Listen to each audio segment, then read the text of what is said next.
London के एक office में एक लड़की जिसने ब्लैक कलर का ऑफिस सूट पहना था, हाई पोनी टेल, भूरी आंखें, आंखों पर एक जीरो लेंस का स्पेक्स, हाथ में घड़ी, एक हाथ में ब्रेसलेट, पैरों में हाई हील पहने वो लड़की पूरे कॉन्फिडेंस के साथ मीटिंग रूम में प्रेजेंटेशन दे रही थी। सामने चेयर पर एक लड़का बैठा था जिसकी नज़र उस लड़की से हट ही नहीं रही थी। कुछ देर बाद जब उसकी प्रेजेंटेशन खत्म होती है तो सब तालियां बजाने लगते हैं। वो लड़की एक स्माइल के साथ थैंक यू कहती है। Mister Jameson, I really like your idea, miss Khanna. I have not seen a amazing and intelligent girl like you. I want to final the deal. वो लड़की कहती है, थैंक यू सर, आपके पास contract के papers पहुंच जाएंगे। मेरा असिस्टेंट आपसे कांटेक्ट कर लेगा। उसके बाद सब मीटिंग रूम से बाहर चले जाते हैं, एक लड़के को छोड़कर। वो लड़का खड़ा होकर कहता है, will you be my girlfriend. उसकी बात सुनकर वो लड़की एक मुस्कान देकर उस लड़के को कहती है, ओ रिप्स, गलत जगह ट्राई कर रहे हो तुम। रिप्स, भाई मैं इतना रिच हूँ, मेरे डैड इतने अमीर हैं, किसी चीज़ की कमी नहीं है। मौका तो दो तो मैं इम्प्रेस कर दूंगा। वो लड़की एक नज़र उस लड़के को देखती है और कहती है, तुम्हें लगता है मुझे पैसा इफेक्ट करता है? मैं खुद एक बिजनेस वूमैन हूँ, कमी खामी मैं खुद पूरी कर सकती हूँ। वैसे भी मुझे ऐसे लोग बिल्कुल भी नहीं पसंद है जो अपने पिता के नाम पर उछलें। बनाना है तो जाओ अपनी एक पहचान बनाओ। फिर वो एक किलर स्माइल देकर कहती है, और रही बात इम्प्रेस करने की, तो रितिका खन्ना को इम्प्रेस करना तुम जैसे कि बस की बात नहीं है। और वो कॉन्फ्रेंस रूम से बाहर निकल जाती है। तो यह थी रितिका खन्ना। दूध सा गोरा रंग, भूरी आंखें, कमर तक आते बाल, गुलाबी होठ, होठ के नीचे एक तिल जो उसकी खूबसूरती को और बढ़ाता है। ये अभी 24 साल की है, पर इन्होंने अपने पापा के बिजनेस को 19 साल की उम्र से ही चलाना शुरू कर दिया था। इनका कंस्ट्रक्शन का बिजनेस है और साथ ही इंपोर्ट और एक्सपोर्ट का भी काम है।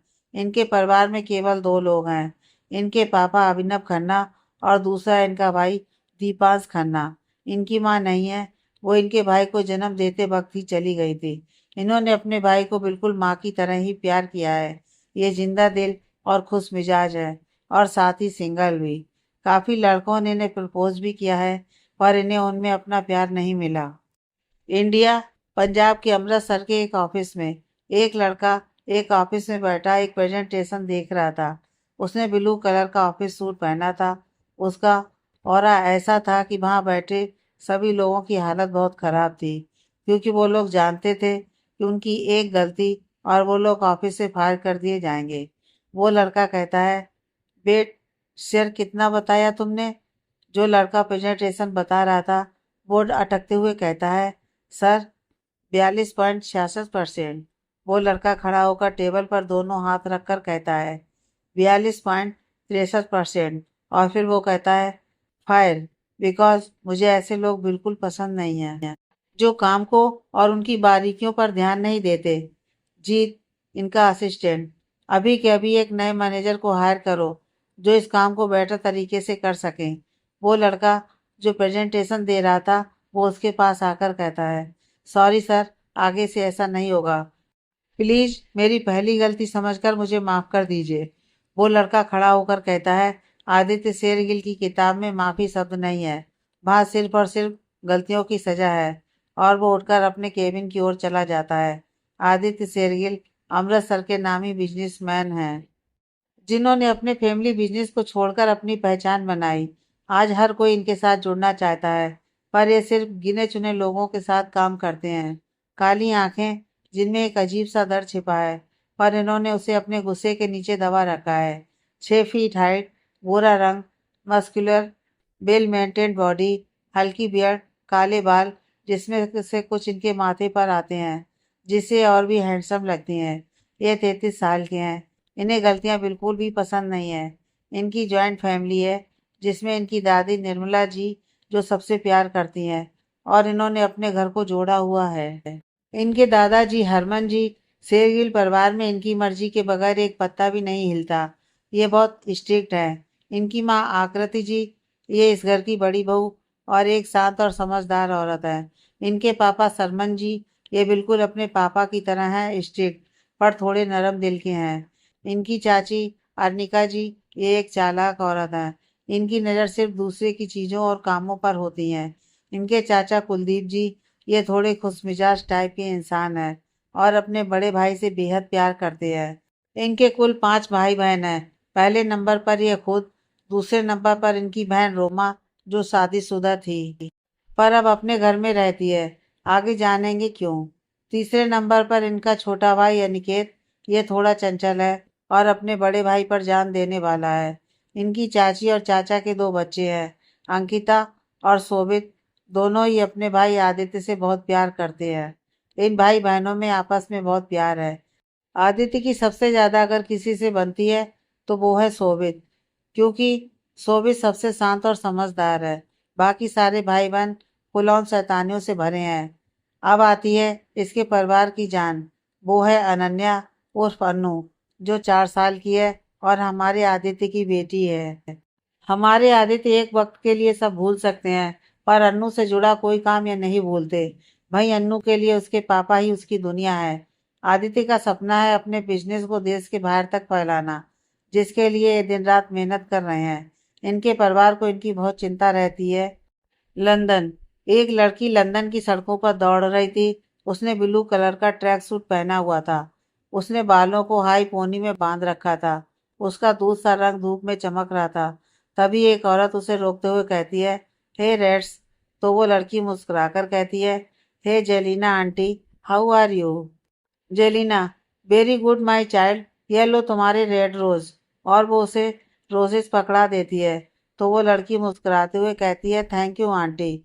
और वो रोसेस लेकर आगे बढ़ जाती है। वो घर पहुंचकर अपने पापा के रूम में जाकर कहती है, गुड मॉर्निंग पापा। और वो रोसेस उन्हें देते हुए कहती है, और ये रोसेस इस यंग से इंसान के लिए। तो वो आदमी अपनी आंखों से चश्मा निकालते हुए मुस्कुराकर कहता है, good morning Ritika, thank you in प्यारे से फूलों के लिए। तो वो लड़की यानी कि हमारी रितिका कहती है, आपने अपनी मेडिसिन ली। तो वो आदमी अपना चेहरा अखबार में छुपाते हुए कहता है, हाँ ले ली। रितिका उनका अखबार नीचे करते हुए कहती है, सच में पापा। अबनव जी, सॉरी मैं भूल गया। और वो नजर नीचे कर लेते हैं। रितिका, पापा आप जानते हैं ना, मेडिसिन लेनी जरूरी है। आपका जरा सा भी बीपी बढ़ जाता है तो कितनी प्रॉब्लम होती है। और वो उन्हें दवाई खिलाती है। अबनव जी मुस्कुराते हुए कहते हैं, विश्वास ही नहीं होता कि तू इतनी बड़ी हो गई है कि अब मुझे घर पर आराम करने को कहकर पूरा बिजनेस खुद अकेले चला रही है। सच में बहुत प्राउड फील होता है कि तू मेरी बेटी है। रितिका, अकेले कहाँ, आप हो दिवांश है और मैंने सब आपसे सीखा है। तो खूबियाँ तो आएंगी ना। आखिर बिजनेस टाइकून अभिनव खन्ना आज मिसाल हैं, जिन्होंने अपना स्टार्टअप इंडिया के अमृतसर से किया और आज लंदन तक अकेले बिना किसी सपोर्ट के अपना बिजनेस खड़ा किया है। अभिनव जी, अब बस एक ही सपना है कि हमारा जो अमृतसर में अलग अलग कंस्ट्रक्शन साइट्स बनाने का सपना है वो पूरा हो जाए। वैसे मैंने वहाँ के कई बिजनेसमैन से बात की है पर किसी का आइडिया मुझे जमा नहीं। कोई लालची है तो किसी को डबल प्रॉफिट चाहिए। कोई नहीं चाहता कि किसी का भला हो। मैं चाहता हूँ कि उन अलग अलग साइट्स में अनाथ आश्रम, स्कूल, रिसर्च सेंटर खुलें ताकि जो लोग पैसे की तंगी की वजह से पढ़ नहीं पा रहे या जो अनाथ बच्चे मजदूरी कर रहे हैं उन्हें सहारा मिले। मैंने इंडियन गवर्नमेंट से इसकी परमिशन ले ली है। उन्होंने भी पूरी मदद के लिए पूरा हाथ बढ़ाया है पर कोई अच्छा पार्टनर नहीं मिल रहा है। रितिका, पापा चिंता मत कीजिए, कोई ना कोई जरूर होगा जो लालच नहीं भला सोचकर इस काम के लिए आगे आएगा। अच्छा चलिए, अब आप नाश्ता के लिए आ जाइए। मैं भी रेडी होती हूँ और दीपांश को भी उठाती हूँ। फिर वो उठकर रूम में चली जाती है। अवनत जी चश्मा टेबल पर रखकर कहते हैं, देख रही हो एलिना, हमारी बेटी कितनी समझदार है। सब काम बिल्कुल अच्छे से करती है। कभी ये महसूस नहीं होने देती है कि तुम हमारे साथ नहीं हो। मुझे इसकी चिंता भी होती है। जिस उम्र में लड़कियां जिंदगी को लेकर सपने देखती हैं, उसने मेरे सपने को ही अपना सपना बना लिया। भगवान से यही दुआ है कि इसे हर खुशी मिले और एक ऐसा जीवन साथी जो हर कदम पर इसका साथ दे, जैसे तुमने मेरा दिया। फिर वो उठकर नीचे चले जाते हैं। वहीं रितिका रेडी होकर अपने बाल बना रही थी और कह रही थी, मम्मा मैं सब काम अच्छे से तो कर रही हूँ ना। अगर ना करूँ ना तो कोई हिंट दे देना ताकि मैं कोई भी गलती ना करूँ। अच्छा अभी चलती हूँ, आपसे रात को बात करूंगी, बाय, आई लव यू। फिर वो एक फोटो को किस करके अपने भाई दीपांश के रूम में जाती है। वो देखती है कि वो रेडी हो रहा था। उसे देखकर वो कहता है, हे इट्स दी, good morning. Ritika, good morning, आज बड़ा जल्दी उठ गए हो। दीपांश, हाँ दी, वो एक मीटिंग है इसलिए, वरना आपको पता है ना मैं आपके बिना नहीं उठता। रितिका, ओके, अब मम्मा से मिल ले, फिर आजा नाश्ता कर लें। दीपांश, मिल लिया, और अब अपनी दूसरी मम्मा से मिल रहा हूँ। आप चलो, मैं आता हूँ। रितिका मुस्कुराकर नीचे चली जाती है। उसके बाद सब नाश्ता करने लगते हैं। फिर रितिका उनकी एक मैड को अबनब जी का ख्याल रखने का कहकर दीपांश के साथ ऑफिस के लिए निकल जाती है। वहीं अमृतसर में एक प्यारी सी बच्ची अपने रूम में टेडी के साथ सो रही थी। तभी कोई उसके पास आकर उसके माथे पर किस करके कहता है, गुड मॉर्निंग मेरी जान। वो बच्ची कसमसाकर कहती है, गुड मॉर्निंग पापा, और वो उसके गले लग जाती है। वो लड़का कहता है, अब उठ जाओ, स्कूल जाना है ना। तो वो बच्ची कहती है, पापा, नो स्कूल, आज हम घूमने जाएंगे ना। तो वो लड़का मुस्कुराकर कहता है, आज शाम को पक्का चलेंगे, अभी स्कूल के लिए रेडी हो जाओ। फिर वो उसे लेकर बाथरूम में जाकर पहले उसे ब्रश करवाता है, फिर उसे नहलाकर स्कूल ड्रेस पहनाकर उसकी चोटी बनाने लगता है। वो बच्ची कहती है, पापा देखना, एक बार मम्मी आ जाएंगी ना, उसके बाद आपको ये सब करने की कोई ज़रूरत नहीं पड़ेगी। उसकी बात सुनकर उस आदमी की चोटी बनाते हाथ रुक जाते हैं। वो कहता है, बेटा जल्दी नीचे चलो, नाश्ता भी करना है। फिर वो उसे नीचे लेकर आता है। वो बच्ची सबसे मिलकर नाश्ते पर बैठ जाती है। वहीं एक औरत जो खाना खा रही थी वो कहती है, मैंने कुछ सोचा है। उसकी बात सुनकर पास बैठा आदमी कहता है, क्या सोचा है आपने आकृति जी? आकृति जी, मैंने आदित्य के लिए एक लड़की देखी है, पढ़ी लिखी समझदार है, उसका भी पहले तलाक हो चुका है, वो हमारी अन्नू को एक्सेप्ट करने को रेडी है। उसकी बात सुनकर सबके खाना खाते हाथ रुक जाते हैं। वहीं आदित्य कहता है, शंभू, तुम अनु को बाहर लेकर जाओ, मैं आता हूँ। शंभू अनु को बाहर लेकर चला जाता है। आदित्य कहता है, माँ मुझे अपने लिए बीवी नहीं चाहिए, मुझे अपनी अन्नू के लिए माँ चाहिए जो उसे प्यार दे सके। और मैं जानता हूँ कोई ऐसी लड़की बनी ही नहीं जो अपने सौतेले बच्चे को सगी माँ का प्यार दे सके। इसलिए मुझे अब शादी के टॉपिक पर कोई बात नहीं चाहिए। और वो उठकर बाहर चला जाता है। उसके जाने के बाद वहाँ सबके चेहरे परेशान और उदास थे, सिवाय एक को छोड़कर, जिसके चेहरे पर एक स्माइल थी। आदित्य बाहर आकर देखता है कि अन्नू वहाँ शंभू के साथ कार में बैठी थी। उसे देखकर वो कहता है, माँ मैं जानता हूँ आपको एक माँ होने के नाते मेरी चिंता होती है, पर वैसे ही मुझे भी एक पिता होने के नाते अपनी बेटी की चिंता है। मैं नहीं चाहता कि कल कोई भी लड़की आए और मुझसे अपने पति के हक के साथ मेरी बेटी से उसके पिता को बांट ले। मुझ में हिम्मत नहीं कि मैं अनु की आंखों में एक भी आंसू देख सकूं। मेरी और विवाह की आखिरी निशानी है अनु। फिर वो कार में बैठकर कहता है, चले प्रिंसेस। अनु, यस पापा। फिर वो दोनों स्कूल के लिए निकल जाते हैं। स्कूल पहुंचकर अनु बोली, बाय पापा, अपना ध्यान रखना और खाना भी खा लेना। आदित्य उसके माथे पर किस करके कहता है, ओके मेरी प्रिंसेस, जो हुक्म आपका। अनु के जाने के बाद आदित्य अपना वॉलेट निकालकर उसमें रखी एक फोटो को देखते हुए कहता है, विवाह क्यों चली गई तुम हम दोनों को छोड़कर? अनु को मैं माँ पापा दोनों का प्यार देने की कोशिश कर रहा हूँ, पर एक माँ के प्यार का मुकाबला तो नहीं है ना। माँ चाहती हैं कि मैं दूसरी शादी कर लूँ, पर मैं नहीं कर पाऊंगा। ये तुम्हारी जगह किसी और को देने की मैं सोच भी नहीं सकता। फिर वो अपने ऑफिस के लिए निकल जाता है। वहां पहुंचकर वो अपने असिस्टेंट जीत से कहता है, मार्केटिंग मैनेजर हायर कर लिया है या नहीं? जीत, जी सर, नए मैनेजर ने कल से ही ज्वाइन कर लिया है, और जैसा आपने कहा था महेश को बड़े सर की कंपनी में भेज दिया गया है। फिर वो कहता है, सर एक बात पूछूं? आदित्य, हाँ पूछो। जीत, सर आपने महेश को हमारे यहाँ से क्यों निकाल दिया और फिर बड़े सर की कंपनी में क्यों ट्रांसफर कर दिया? आदित्य उसकी तरफ देखकर कहता है, जीत, महेश ने गलती की थी, और तुम जानते हो ना मुझे गलती करने वाले लोग बर्दाश्त नहीं होते।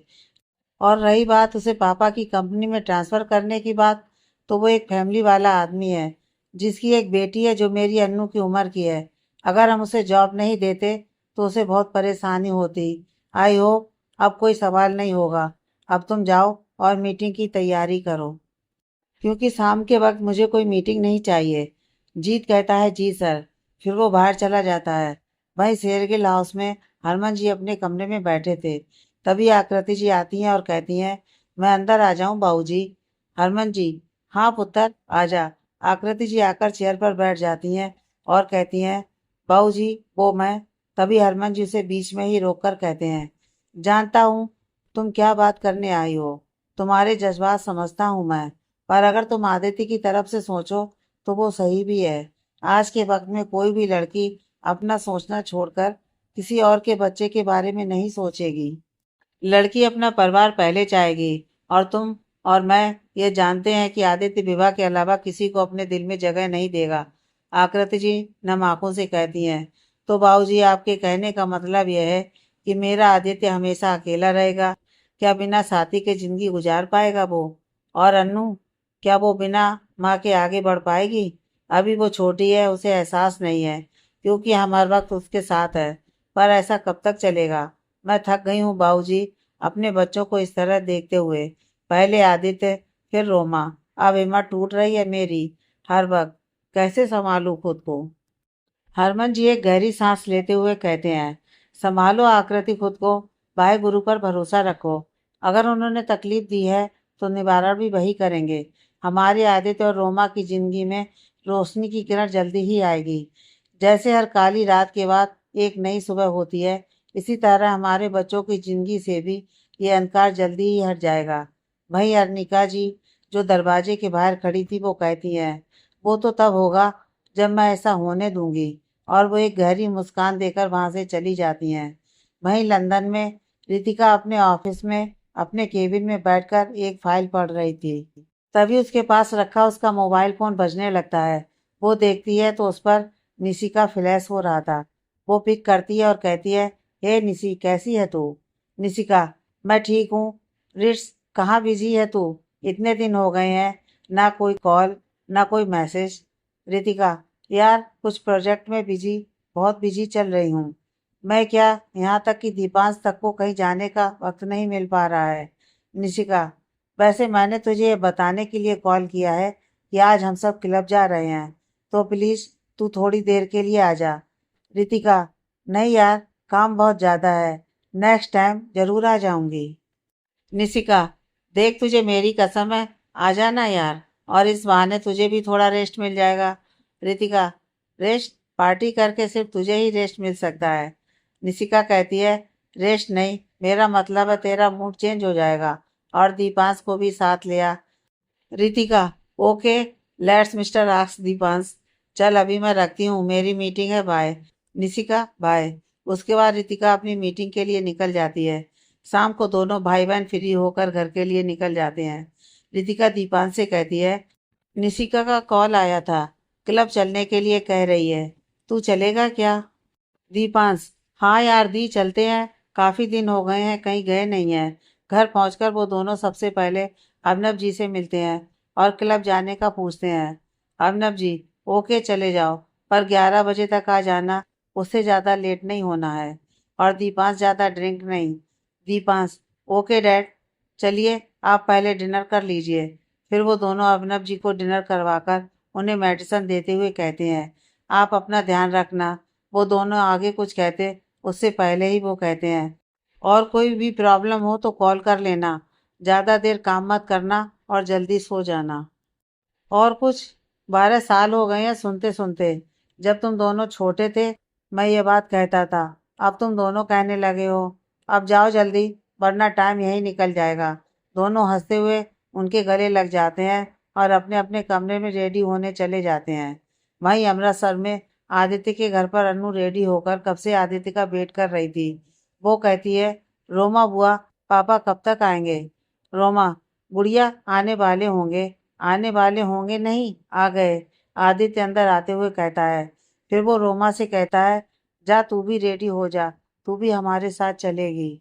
वो मना करती है पर अनु और आदित्य उसे जबरदस्ती अपने साथ ले चलने के लिए मना लेते हैं। उसके बाद वो बाहर घूमने निकल जाते हैं। वहीं दीपांश और रितिका भी क्लब के लिए निकल गए थे। लंदन।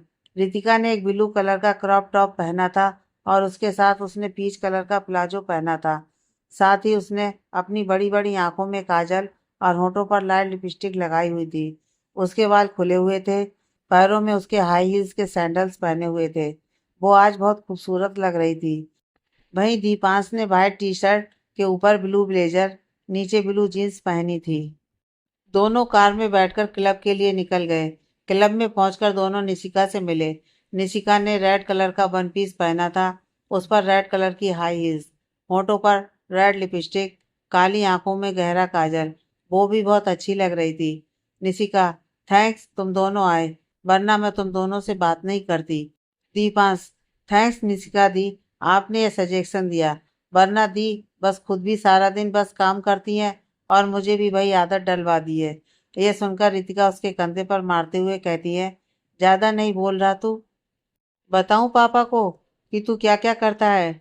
ड्रिंक करता है, राइडिंग करता है। दीपांश, ओके ओके सॉरी दी, आगे से नहीं बोलूंगा। अब एंजॉय करें जिसके लिए आए हैं। फिर वो लोग ड्रिंक काउंटर पर जाते हैं। सब अपने लिए ड्रिंक्स ऑर्डर करते हैं। वही रितिका अपने लिए बस सॉफ्ट ड्रिंक ऑर्डर करती है। निशिका, यार कभी तो अपने टाइप की ड्रिंक ले, हमेशा ये सॉफ्ट ड्रिंक। तू बच्ची है क्या? विश्वास नहीं होता कि तू लंदन में पली है, तू ड्रिंक नहीं करती है, कोई बॉयफ्रेंड नहीं है, जबकि ये सब कॉमन है यहाँ। रितिका, मैं ऐसी ही हूँ और ऐसे ही रहना पसंद करती हूँ। चल अब डांस करें। उसके बाद वो तीनों और उनके कुछ फ्रेंड्स के साथ डांस फ्लोर पर जाते हैं और कहते हैं, हे प्ले द म्यूजिक। रितिका और निशिका साइड में डांस कर रही थी। वहीं दीपांश दोनों के बीच में डांस कर रहा था। रितिका गाते हुए डांस कर रही थी। तभी दीपांश आकर उसके गले में हाथ डालकर डांस करने लगता है। निशिका उसका हाथ पकड़कर उसे सबके बीच लाकर डांस करने लगती है। लास्ट में साथ में सब एक ग्रुप में डांस करने लगते हैं। इसी तरह सब डांस करके थक कर वहां बने काउंटर पर बैठ जाते हैं और बातें करने लगते हैं। उसके बाद रितिका कहती है, चलो अब चलते हैं, it's getting late. Deepansh, let's go. फिर वो दोनों सबको बाय करके क्लब से बाहर आकर घर के लिए निकल जाते हैं। वहीं आदित्य रोमा और अनु को लेकर गेम्स पार्लर में आता है। अनु वहां अपने फेवरेट गेम एरिया में बैठकर गेम खेल रही थी। आदित्य और रोमा भी सोफे पर बैठकर बातें कर रहे थे। आदित्य, तूने आगे की पढ़ाई के लिए फॉर्म भरा? रोमा, नहीं वो मैं नहीं करना चाहती, रहने देते हैं ना। आदित्य उसके कंधे पर हाथ रखकर कहता है, रोमा, जो हो गया उसे भूल कर अब आगे बढ़। जिंदगी में मंजिल तो ढूंढनी होगी ना। तू आगे की पढ़ाई का फॉर्म भर और जो तेरा सपना था उसे पूरा कर। रोमा, पर घर पर कोई नहीं मानेगा। आदित्य, घर की चिंता छोड़ दे, वहां सब मैं देख लूंगा। अब तू कल सुबह मेरे साथ चलना, मैं तुझे कॉलेज लेकर चलूंगा। रोमा मुस्कुराकर, ठीक है भाई, जैसा आप कहें। इतने में अन्नू आकर कहती है, पापा चलो ना, भूख लग रही है। आदित्य, चलो यहीं पास में ही एक रेस्टोरेंट है, वहीं खा लेते हैं कुछ। उसके बाद वो लोग खाना खाते हैं। फिर थोड़ी देर बाद वो लोग वहां बने एक पार्क में गए और वो लोग उसके बाद घर के लिए निकल गए। जैसे ही वो लोग घर पहुंचे, उन्होंने देखा आकृति जी, सरमन जी और अर्निका जी हॉल में बैठे उनका इंतजार कर रहे थे। उन्हें देखकर वो बोले, कितनी देर लगा दी तुम लोगों ने, ये कोई वक्त है घर आने का? और रोमा, तुम्हें कितनी बार मना किया है बाहर मत जाया करो ज्यादा, रात के वक्त तो बिल्कुल भी नहीं, समझ में नहीं आता तुम्हें? यह सुनकर रोमा कुछ नहीं कहती, बस अपनी नजर झुका लेती है। आदित्य, माँ पापा क्या हो गया है आपको? बाहर ही तो गई है और मैं साथ था तो, सारा दिन वो घर पर ही तो रहती है। सरमन जी, आदित्य, हम लोग अगर कुछ बोल रहे हैं तो सोचकर ही बोल रहे होंगे ना। जानते हो ना क्या हो चुका है? क्या कहेंगे लोग कि पति को मरे 2 साल ही हुए हैं और पत्नी बाहर मजे से घूम रही है। इसके ससुराल वालों को जानते हो ना, कहीं देख लिया तो वहीं तमाशा बनाना शुरू कर देंगे। आदित्य कहता है, रोमा तू अनु को लेकर जा और इसे रूम में सुला दे। रोमा उसे देखती है तो वो आंखें झपकाकर जाने का इशारा करता है। वो अनु को लेकर ऊपर रूम में चली जाती है। आदित्य कहता है, पापा, पहली बात, जो हुआ उसमें मेरी बहन की कोई गलती नहीं थी, वो एक हादसा था। और दूसरी बात, उसके ससुराल वाले क्या सोचते हैं क्या नहीं, मुझे कोई फर्क नहीं पड़ता। रही तमाशे की बात, तो अगर अब ऐसा कुछ हुआ तो उनका सामना आप लोगों से नहीं मुझसे होगा। आदित्य शेरगिल से। पिछली बार आप लोगों का लिहाज करके मैंने उन्हें कुछ नहीं कहा, पर इस बार नहीं। अब उन्हें करारा जवाब मिलेगा। और वो मुड़कर जाने लगता है। आकृति जी कहती हैं, तो तेरे साथ भी जो हुआ था वो भी तो एक हादसा था। तेरी भी कोई गलती नहीं थी, तो क्यों खुद को दोष देकर सजा दे रहा है। यह सुनकर आदित्य के कदम रुक जाते हैं। रितिका घर पहुंचकर धीरे से अपने पापा का रूम खोलकर देखती है, तो वो बुक हाथ में लिए ही सो रहे थे। वो उनके हाथ से बुक निकालती है और उन्हें सही से सुलाकर लाइट्स बंद करके बाहर आती है। उसके बाद वो दीपांश के रूम में जाती है, तो वो देखती है कि वो अभी भी उन्हीं पार्टी वाले कपड़ों में बैठा लैपटॉप यूज कर रहा था। वो उसके हाथ से लैपटॉप लेकर कहती है, चल जा पहले चेंज कर और जल्दी से सो जा, कल ऑफिस भी जाना है। दीपांश ओके बॉस कहकर वो चेंज करने चला जाता है। फिर आकर वो रितिका की गोद में लेट जाता है और कहता है, चलो अब अपनी ड्यूटी निभाओ, मुझे सुला दो। रितिका उसके बालों में हाथ घुमाने लगती है। कुछ देर बाद वो सो जाता है, तो वो भी उसे सही सुलाकर अपने रूम में आकर अपनी माँ की फोटो लेकर कहती है, गुड नाइट माँ, आई लव यू। और वो उस फोटो के साथ लेकर सो जाती है। आदित्य सुनकर रुक जाता है और कहता है, माँ मेरी सिचुएशन अलग है और रोमा की अलग। मेरे साथ जो हुआ कहीं ना कहीं मेरी गलती से हुआ, पर जो रोमा के साथ हुआ है और जो हो रहा है उसमें उसकी कोई गलती नहीं है। बलिंदर की मौत कार एक्सीडेंट में हुई क्योंकि वो नशे में गाड़ी चला रहा था, और उसके ससुराल वालों ने उसका दोष हमारी रोमा पर यह बोलकर डाल दिया कि वो अपशगुनी है। उसे धक्के देकर घर से निकाल दिया, पूरे समाज में उसे बेइज्जत किया। मैं उस वक्त इस हालत में नहीं था कि रोमा के साथ हुए हालात या उसकी हालत को संभाल पाता। पर अब नहीं, अब मेरे होते हुए रोमा के साथ कुछ गलत नहीं होगा। और इतना कहकर वो वहां से अपने कमरे में चला जाता है। अर्निका जी, देखा आपने दीदी, आदित्य किस तरह से हमसे बात करके गया। अरे भाई, हमने तो रोमा के भले के लिए ये सब बोला। सरमन जी, आदित्य सही कह रहा है अर्निका। और इतना कहकर वो वहां से चले जाते हैं। आकृति जी भी उसे एक नज़र देखकर वहां से चली जाती हैं। अर्निका जी, बड़े आए, सही कह रहा है। और वो भी अपने कमरे में चली जाती है। आदित्य अपने कमरे में जाकर चेंज करके बेड पर लेट जाता है और कहता है, विवाह, आज तुम मेरे साथ अगर नहीं हो तो सिर्फ और सिर्फ मेरी लापरवाही की वजह से। अगर मैं तुम्हारा ध्यान अच्छे से रखता तो शायद तुम आज हमारे साथ होती। मैं खुद को कभी माफ नहीं कर पाऊंगा, कभी नहीं। इसी के साथ उसकी आंख से एक आंसू निकल आता है। कुछ देर बाद उसे नींद आ जाती है। अगली सुबह सब डाइनिंग टेबल पर बैठकर नाश्ता कर रहे थे। आदित्य, मैंने कुछ सोचा है, उसी के बारे में मैं आप सबसे बात करना चाहता हूँ। हरमन जी, बोलो पुत्र, क्या सोचा है आपने। आदित्य रोमा की तरफ देखते हुए कहता है, मैं चाहता हूँ कि रोमा अपनी पढ़ाई पूरी करे और अपना डिजाइनर बनने का सपना पूरा करे। उसे कभी ना कभी तो आगे बढ़ना होगा ना, तो क्यों ना वो यहीं से शुरुआत करे। उसकी बात सुनकर सब लोग पहले हैरान हो जाते हैं। निर्मला जी, पुत्र, यह क्या कह रहा है तू। पढ़ाई, वो भी रोमा। तुम क्या चाहते हो कि वो रोज कॉलेज जाएगी और किसी की नज़र उस पर नहीं पड़ेगी। पूरा समाज जानता है कि रोमा के साथ क्या हुआ है। ऐसा नहीं होगा। मैं नहीं चाहती कि हमारे घर की इज्जत उछले, इसलिए अपनी इस सोच को तुम यहीं रोक दो, बेहतर होगा तुम्हारे लिए। अनिका जी, हाँ मम्मी जी, आप सही कह रहे हो। कहीं रोमा के ससुराल वालों ने देख लिया तो आए जाए ताने देकर हमें और इसे बेइज्जत करते रहेंगे। सरमन जी कहते हैं, मुझे आदित्य का फैसला बिल्कुल ठीक लग रहा है। उसकी ये बात सुनकर सभी हैरान हो जाते हैं। निर्मला जी, शेरू पुत्र, तेरा दिमाग तो सही है। यहाँ हम सब आदित्य को समझा रहे हैं और तू उसे समझाने की जगह उसे सह दे रहा है। सरमन जी, माँ, आदित्य बिल्कुल सही कह रहा है। हमारी रोमा को अब आगे बढ़ना चाहिए। और रही उसके ससुराल वालों की बात, तो उनसे सामना करने के लिए हम काफ़ी हैं। हरमन जी, मैं सहमत हूँ। रोमा पूरी जिंदगी सिर्फ घर बैठे नहीं निकाल सकती, इसलिए आदित्य तुम रोमा की पढ़ाई वापस शुरू करवा दो। निर्मला जी कुछ कहने वाली थी कि तभी वो हाथ रोककर उन्हें इशारा करते हैं और कहते हैं, मेरा फैसला मैं बता चुका हूँ, आगे कोई बात नहीं होगी। सरमन, तुम कुलदीप के साथ स्टडी में जाओ, मुझे लीड और फॉलो अप चाहिए। इतना कहकर वो उठकर वहां से चले जाते हैं। धीरे धीरे सब अपने कामों में लग जाते हैं। लंदन, रितिका और दीपांश अपने डेली के काम कर रहे थे, तभी अभिनव जी की कॉल आती है। रितिका, जी पापा, सब ठीक है ना। अभिनव जी, बेटा जी सब ठीक है।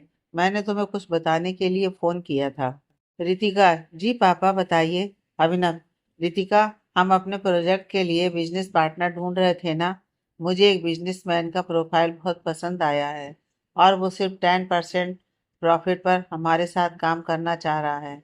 रितिका, इट्स अमेजिंग पापा, पर ऐसा कौन है जो अपना फायदा छोड़कर दूसरे का सोच रहा है? अभिनव जी, बेटा मैं तुम्हें डिटेल्स भेज रहा हूँ, तुम चेक कर लो। अगर सब सही लगे तो हम इस प्रपोजल को एक्सेप्ट कर सकते हैं। रितिका, ओके पापा, मैं चेक करती हूँ। फिर फोन रखने के बाद वो चेक करती है और कहती है, आदित्य शेरगिल, इंटरेस्टिंग प्रोफाइल है। वो लैपटॉप निकालकर अपने एक सॉफ्टवेयर पर सर्च करती है। Aditya Shergill, Shergill group of industries के मालिक, अपना फैमिली बिजनेस छोड़कर खुद की कंपनी स्टार्टअप की। And within 3 years he is on top 5 businessman of Punjab and top 15 in list of Indian businessman. फिर वो लैपटॉप बंद करके उसके प्रपोजल को चेक करती है। जैसा पार्टनर हमें चाहिए था ये बिल्कुल वैसे ही है। फिर वो अपना काम करने लगती है। रात को डिनर के वक्त अभिनव जी कहते हैं, बेटा तुमने प्रपोजल देखा? रितिका, यस डैड, काफ़ी सुलझा हुआ बिजनेसमैन लगा मुझे एंड उसकी कंपनी की प्रोफाइल भी काफ़ी इंटरेस्टिंग लगी। हम प्रोसीड कर सकते हैं। अभिनव जी, ठीक है, मैं कल बात करता हूँ मिस्टर आदित्य से, देखता हूँ कि बात कहाँ तक जाती है। अगर सब सही रहा तो हम प्रपोजल एक्सेप्ट कर लेंगे। दीपांश, पर डैड इसे हैंडल कौन करेगा? क्योंकि अगर हम इस पर आगे बढ़ेंगे तो कम से कम आपको 4 से 5 महीने इंडिया जाना होगा। अभिनव जी, ये एक सरप्राइज है तुम लोगों के लिए कि इस प्रोजेक्ट को कौन हैंडल करेगा। उसके बाद सब अपने अपने कमरे में जाकर रेस्ट करने लगते हैं। वही रितिका अपने कमरे में अपनी खिड़की पर बैठी सोच रही थी। आज जब से मिस्टर आदित्य का नाम सुना है कोई अजीब सी वाइब्स आ रही है। कुछ गलत नहीं है पर मैं समझ नहीं पा रही हूँ। फिर वो टाइम देखती है तो 12 बज गए थे। वो कहती है, ओह गॉड, इतना टाइम हो गया है, मुझे सोना चाहिए, कल मीटिंग्स है। गुड नाइट माँ। फिर वो ब्लैंकेट लेकर सो जाती है। वहीं आदित्य भी अन्नू को सुलाकर स्टडी में बैठा था। तभी उसके सर पर कोई हाथ रखता है। वो देखता है हरमन जी थे। वो कहता है, दादू आप बैठे ना। हरमन जी उसके पास बैठते हुए कहते हैं, कोई असमंजस है क्या बेटा? आदित्य, दादू मैंने आज मिस्टर अभिनव खन्ना जी को हमारा प्रपोजल भेजा है। याद है आपको, जिनके प्रोजेक्ट के बारे में मैंने आपको बताया था? हरमन जी, हाँ पुत्र, वही अभिनव जी ना, जो अमृतसर में अलग अलग साइट्स खोलकर लोगों की मदद करना चाहते हैं और काफ़ी टाइम से कोई अच्छा पार्टनर ढूंढ रहे थे। आदित्य, जी दादू, मैं सोच रहा हूँ कि मैंने सही किया ना। हरमन जी कहते हैं, पुत्र भाई गुरु जी पैसा शोहरत सबको देते हैं पर भलाई और लोगों की अच्छाई करने का मौका हर किसी को नहीं देते। और अगर तुम्हें वो मौका मिलता है तो समझो वाहे गुरु जी की मेहर हो गई हम पर। अब जा बेटा, तू भी आराम कर, सारा दिन काम करता है। उस पर अन्नू का भी ध्यान रखता है, खुद को भी वक्त दे। आदित्य सिर्फ गर्दन हिलाता है और वहां से चला जाता है। उसके जाने के बाद हरमन जी भी अपने कमरे में चले जाते हैं। रितिका सुबह जल्दी उठकर वॉक पर जाती है। उसके बाद वो दीपांश को भी उठा देती है। फिर सबके लिए ब्रेकफास्ट रेडी करवाकर वो एक कॉल अटेंड करती है। दीपांश, पापा दी कितना बिजी हो गई हैं, 1 मिनट का वक्त नहीं है उनके पास। अभिनव जी, सही कहा दीपांश, पता है कभी कभी मैं सोचता हूँ ये शादी करके इस घर से जाएगी तो कैसे रहेंगे हम दोनों। सुबह से लेकर रात तक एक एक काम हम साथ करते हैं। रितिका ने इस घर को बिल्कुल उसी तरह संभाला है जिस तरह एलिना ने संभाला था। दीपांश, पता है पापा, मैंने माँ को सिर्फ तस्वीरों में देखा है, मुझे उनकी कमी कभी महसूस नहीं हुई क्योंकि रितिका दी ने मुझे कमी महसूस नहीं होने दी। अभिनव जी, भगवान करे हमारी रितिका को उसके हिस्से की हर खुशी मिले। तब तक रितिका आती है और कहती है, क्या बातें हो रही हैं अकेले अकेले? दीपांश, कुछ नहीं, हम आपको शादी करके इस घर से भेजने की बात हो रही है। और वो हंसने लगती है। यह सुनकर रितिका उसके कंधे पर टैप करते हुए कहती है, अगर ज्यादा बोला ना तो मेरा पता नहीं, तुझे जरूर इस घर से बाहर कर दूंगी। अभिनव जी कहते हैं, अच्छा बच्चों, बस भी करो अब। रितिका, मैंने आदित्य शेरगिल से बात की है, मैंने उसका प्रपोजल एक्सेप्ट कर लिया है। बहुत नेक बंदा लगता है, उसका परिवार भी काफी अच्छा है, मैं जानता हूँ उन लोगों को। रितिका, ये तो बहुत अच्छी न्यूज़ है पापा, फिर हम लोग कब से प्रोसीड करेंगे? अभिनव जी, 1 हफ्ते बाद तुम इंडिया जाकर इस प्रोजेक्ट को लीड करोगी, आदित्य शेरगिल के साथ। ये सुनते ही रितिका के हाथ से स्पून छूट जाता है और वो हैरानी से कहती है, ये क्या कह रहे हैं आप पापा? ये बहुत बड़ा प्रोजेक्ट है। इसे कोई एक्सपीरियंस पर्सन ही हैंडल कर सकता है। मैं इतना बड़ा प्रोजेक्ट हैंडल करने की काबिल नहीं हूँ। अभिनव जी, बेटा, काबिलियत तो काम से देखी जाती है, ना कि उम्र से। और तुम इतने सालों से बिजनेस को हैंडल कर रही हो, तो समझो ये तुम्हारी परीक्षा है। और तुम अकेली कहाँ हो, आदित्य भी तो है। और तुम्हें गाइड करने के लिए मैं भी तो हूँ। रितिका, पर पापा, अगर मैं इंडिया जाकर वो प्रोजेक्ट हैंडल करूंगी तो यहाँ बिजनेस कौन संभालेगा? मैं यहाँ सब कुछ छोड़कर कैसे जा सकती हूँ? अभिनव जी, बेटा, यहाँ दीपांश है, मैं हूँ, हम लोग देख लेंगे। और ज्यादा से ज्यादा तुम्हें 4 से 5 महीने ही तो लगेंगे। जाओ बेटा, और तुम्हारी भी तो इच्छा थी ना कि तुम इंडिया घूमो, तो एक बहुत बड़ा मौका है। रितिका एक गहरी सांस लेकर कहती है, ओके पापा, मैं रेडी हूँ इस प्रोजेक्ट के लिए। अभिनव जी खुशी से, मैं अभी आदित्य को कॉल करके बता देता हूँ कि हम 1 हफ्ते बाद इसे शुरू करेंगे। रितिका उसके बाद दीपांश के साथ ऑफिस के लिए निकल जाती है। उसके जाने के बाद अभिनव जी आदित्य को कॉल करते हैं। आदित्य अन्नू को छोड़कर ऑफिस पहुंचा ही था कि उसे उनका कॉल आता है। वो कॉल पिक करते हुए कहता है, हेलो अभिनव sir, good morning. Abhinav ji, good morning Aditya ji. दरअसल मैंने आपको कुछ इम्पोर्टेंट बात करने के लिए कॉल किया था, अगर आप फ्री हो तो। आदित्य, जी सर, बताइए ना। अभिनव, बेटा, हमने इस प्रोजेक्ट को फाइनलाइज कर लिया है, तो हमारी साइड से ये प्रोजेक्ट मेरी बेटी रितिका हैंडल करेगी। मैं आशा करता हूँ कि तुम उसे पूरी तरह सपोर्ट और गाइड जरूर करोगे। वो अगले हफ्ते इंडिया आ जाएगी, उसके बाद हम इसे शुरू कर देंगे। आदित्य सुनकर कहता है, डोंट माइंड सर, पर आर यू श्योर कि आपकी बेटी ये प्रोजेक्ट हैंडल कर लेगी? बिकॉज ये बहुत एक्सट्रीम लेवल का प्रोजेक्ट है, सो कोई एक्सपर्ट ही इसे हैंडल करे तो ठीक रहेगा। अभिनव जी, बेटा, तुम चिंता मत करो, मेरी बेटी इस काम में बहुत अच्छी है। 5 साल से मेरा बिजनेस वही संभाल रही है, वो हैंडल कर लेगी। अगर कोई भी प्रॉब्लम या परेशानी हो तो आप मुझसे डिस्कस कर सकते हैं। आदित्य, ओके सर, मैं बाकी चीज़ें जब तक रेडी करवा दूंगा। जैसे ही रितिका यहाँ आएगी हम काम शुरू कर देंगे। अभिनव जी, ओके बेटा, अब मैं रखता हूँ, टेक केयर। और वो फ़ोन कट कर देते हैं। उनके फ़ोन कट करने के बाद आदित्य कहता है, ओ गॉड, मुझे तो अभी भी डाउट हो रहा है, क्या यह लड़की रितिका इतने बड़े प्रोजेक्ट को हैंडल कर पाएगी या नहीं। फिर वो जीत को बुलाकर कहता है, मिस्टर खन्ना की बेटी आ रही है नेक्स्ट वीक, तुम बाकी कंसाइनमेंट वगैरह रेडी करवा दो, ताकि उनके आते ही हम ये काम जल्दी से जल्दी शुरू कर सकें। जीत, यस सर।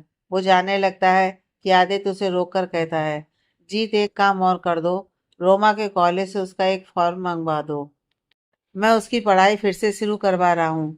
जीत ये सुनकर कहता है, जी सर, मैं मंगवा दूंगा। यह कहकर वो केबिन से बाहर आकर अपने केबिन में आ जाता है और अपने फ़ोन में एक फ़ोटो देखते हुए कहता है, तुम और मैं एक ही राह पर खड़े हैं। तुम आज जहाँ हो, मैं तो पिछले 2 सालों से वही हूँ। उसकी आंखों में एक अलग सा दर्द दिखाई दे रहा था। वो अपना फोन रखकर अपना काम करने लगता है। रितिका अपने ऑफिस में काम कर रही थी। दीपांश उसके केबिन के बाहर नॉक करके कहता है, मैं आ जाऊं क्या दी? रितिका, हाँ दीपांश, कम।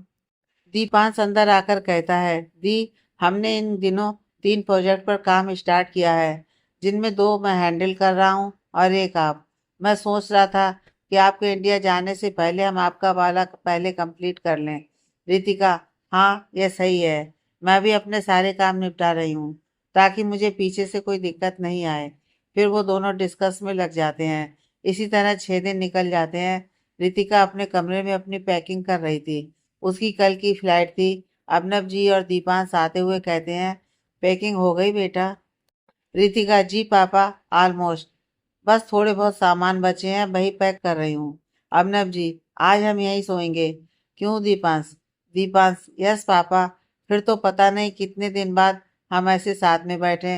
रितिका, बुद्धू, मैं वापस आ जाऊंगी जल्दी से काम खत्म करके, इसलिए इतना सेंटी होने की जरूरत नहीं है।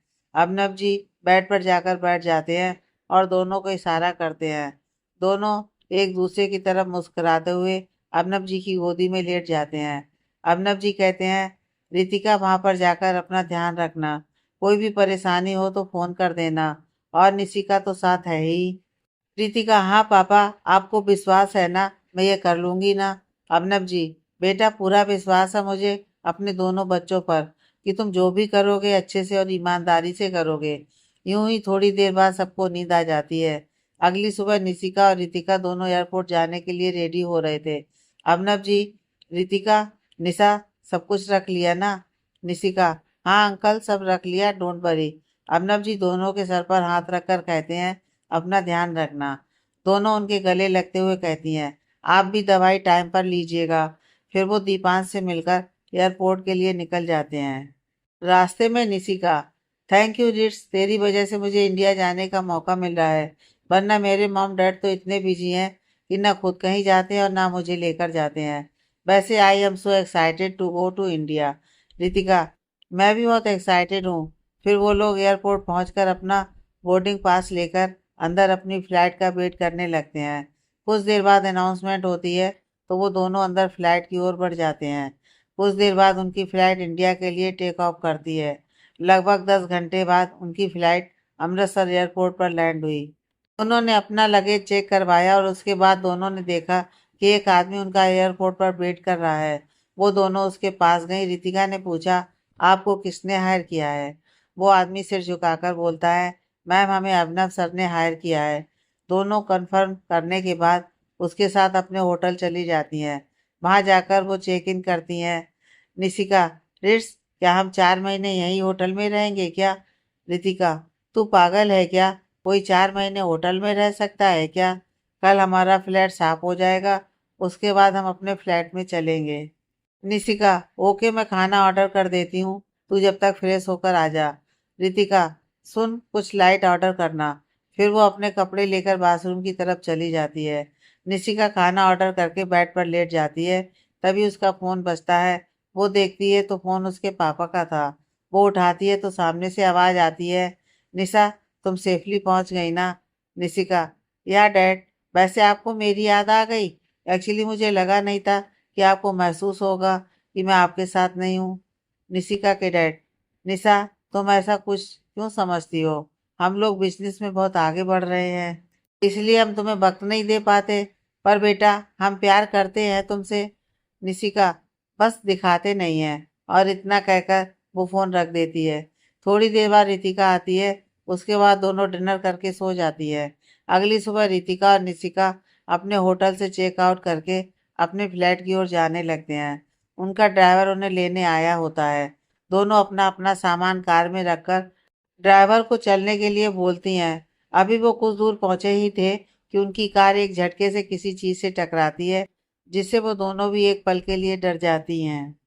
वो एक दूसरे को देखती हैं, फिर जल्दी से बाहर आती हैं। वो देखती हैं कि उनका ड्राइवर किसी पर चिल्ला रहा था। रितिका जाकर बोलती है, क्या हुआ भैया, और ये टक्कर कैसे हुई? आप ठीक है ना? ड्राइवर, मैम, इनका ड्राइवर एक तो रॉन्ग साइड से टर्न ले रहा था, जिससे बैलेंस बिगड़ गया और गाड़ी की टक्कर हो गई। पर यह है कि अपनी गलती मान ही नहीं रहा है। और फिर से उन दोनों ड्राइवरों में बहस होने लगती है। रितिका उनको शांत करने की कोशिश करती है, पर दोनों में से कोई भी शांत नहीं हो रहा था। तभी एक रौबदार आवाज आती है, क्या तमाशा है ये? रितिका और निशिका मुड़कर देखती हैं तो एक आदमी जिसने ब्लैक कलर का बिजनेस सूट पहना हुआ था, गोरा रंग, काली आंखें, पर्सनालिटी ऐसी कि वहां आने जाने वाला हर आदमी उसे ही देख रहा था। वो उनके पास आकर उन्हें देखने लगता है। उसकी नज़र जैसे ही रितिका पर जाती है, वो उसे कुछ सेकंड तक देखता ही रह जाता है। उसकी भूरी आंखें धूप में चमक रही थीं। उसने ब्लू टॉप और ग्रे बॉलर की बॉटम जीन्स पहनी थी। वो उससे नजर हटाकर अपने ड्राइवर से कहता है, शंभू, क्या हो रहा है? ड्राइवर, सर, एक तो इन लोगों की वजह से हमारी गाड़ी का नुकसान हो गया है, फिर भी ये गलती नहीं मान रहा है। और वो आगे कुछ कहता, तभी वो आदमी कहता है, बंद करो ये नाटक, और जो भी नुकसान हुआ है इन लोगों का, पैसे दो इन्हें और रफा दफा करो। फिर वो रितिका को देखता है जो उसे देख रही थी। अच्छे से जानता हूँ इन लड़कियों को, सब प्लान करके बैठी हैं कि कैसे छोटी सी गलती को बड़ा बनाकर तमाशा करना है। वो अपने वॉलेट से 2,000 के 4 नोट निकालकर रितिका के हाथ में देता है और कहता है, रखो और ये सब बंद करो अब। और वो मुड़कर जाने लगता है। रितिका जो इतनी देर से ये सब सुन रही थी, उसे भी गुस्सा आ जाता है। वो कहती है, एक्सक्यूज मी। तो वो आदमी रुक जाता है और मुड़कर कहता है, व्हाट, ये कम है क्या? जो अब और पैसे चाहिए तुम्हें? रितिका उसके पास आकर कहती है, आपको कुछ देना था। वो कुछ कहता उससे पहले ही रितिका उसकी गाड़ी का टायर पंचर कर देती है। फिर वो वहां पास रखा एक पत्थर उठाकर उस आदमी के पास बढ़ने लगती है। तो वो आदमी कहता है, ये क्या बेहुदा हरकत है? रितिका स्माइल करते हुए कहती है, रुकिए बताती हूँ। फिर वो उसकी बोनट पर वो पत्थर मार देती है, जिससे आगे का कांच पूरा चकनाचूर हो जाता है, जिससे सब हैरान रह जाते हैं। रितिका उस आदमी के पास आकर कहती है, ये लीजिए आपके पैसे, क्योंकि इसकी ज़रूरत अब आपको पड़ेगी। और वो फिर अपने पर्स से कुछ पैसे निकाल कर उसके हाथ पर रखकर कहती है, कम पड़े तो यह कुछ एक्स्ट्रा है। और वो अपनी कार के पास आकर अपने ड्राइवर से कहती है, चलिए भैया, इन्हें इनका ट्रीटमेंट मिल गया है। और वो एक टेढ़ी मुस्कान देकर कार में बैठ जाती है और ड्राइवर से चलने को कहती है। वो आदमी अपना हाथ देख रहा था जिस पर वो पैसे रखे थे। फिर वो अपनी गाड़ी की हालत देखकर गुस्से से कहता है, कौन है ये लड़की और इतना ऊंची हरकत करने की हिम्मत कैसे हुई उसकी? तभी उसके फोन पर एक कॉल आता है जिस पर जीत फ्लैश हो रहा था। वो पिक करता है और कहता है, वाट। उसकी गुस्से भरी आवाज़ सुनकर जीत कहता है, सर वो। यह देखकर उस आदमी को और भी गुस्सा आता है। वो कहता है, क्या वो कर रहे हो? जल्दी बताओ क्या हुआ? तो जीत कहता है, सर वो मिस्टर खन्ना वाले प्रोजेक्ट की मीटिंग है, आप आए नहीं अभी तक। तो वो अपने ड्राइवर से कहता है, आ रहा हूँ। फिर वो कॉल कट करके अपने आदमी से कहता है, देख क्या रहे हो? दूसरी कार मंगवाओ और इसे रिपेयर के लिए भेजो। उसका ड्राइवर जल्दी से दूसरी कार का अरेंजमेंट करता है। फिर वो ऑफिस के लिए निकल जाते हैं। वो आदमी कहता है, जानना तो चाहूंगा किसकी इतनी हिम्मत हुई जो आदित्य शेरगिल से भिड़ना चाहता है। जी हाँ, ये कोई और नहीं, हमारा आदित्य था, इस बात से अनजान कि रितिका कौन है। वहीं दूसरी तरफ रितिका बहुत गुस्से में थी। निशिका कहती है, अब छोड़ ना, तूने उसे अच्छा सबक सिखा तो दिया, अब क्यों इतना गुस्से में है तू? रितिका, तूने देखा ना वो क्या कर रहा था? मुझे पैसे देकर कहता है कि मैंने जानबूझकर टक्कर मारी ताकि पैसे लेकर फायदा उठा सकूं। पता नहीं कौन था, पर जो भी था बहुत ही घटिया था। निशिका, चल अब तू शांत हो जा, तुझे मीटिंग के लिए भी जाना है ना, ऐसे मूड से जाएगी? रितिका कहती है, हाँ यार, सारा दिमाग खराब कर दिया उस पागल आदमी ने। दुआ करूंगी फिर कभी ना मिले। इसके बाद वो अपने फ्लैट में पहुंच जाते हैं। रितिका कॉफी पीकर जल्दी से रेडी होकर निशिका से कहती है, मैं निकलती हूँ, अब मेरी मीटिंग है आज आदित्य शेरगिल जी से, थोड़ा लेट भी हो सकता है। तू ध्यान रखना अपना, बाय। फिर वो आदित्य के ऑफिस के लिए निकल जाती है।